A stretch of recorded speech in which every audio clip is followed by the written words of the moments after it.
When you think of a hibiscus, do you think tropical? Well, these guys are definitely not. This is the hardy hibiscus, and it comes in a lot of different colors, and they are just a great plant. And today we want to explain some growing tips and some reasons why we are sure you would love this plant in your landscape. These are easy plants to grow. We are in a zone 5 right here in Cuba, Missouri. We have clay soil and a lot of rocks, and these still do very well. They like a lot of moisture, but when they get established, they are super easy to care for.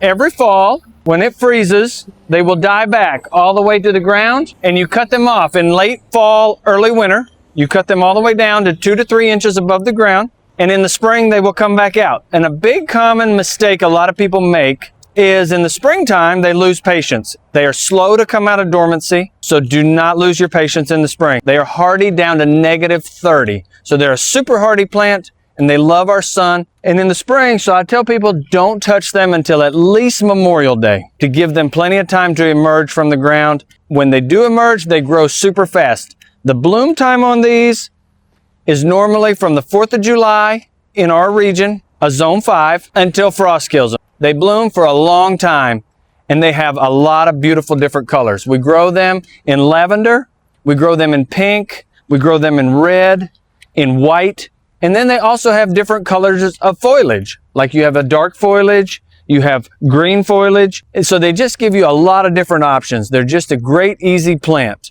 One thing that they are a little susceptible to is a Japanese beetle, but they're super easy with a healthy plant and a little bit of treatment to push the Japanese beetle to a different plant because it's not their first choice, which makes it another great addition to your landscape. As you can see, the flowers vary depending on the variety, but some of them are almost as big as my hand.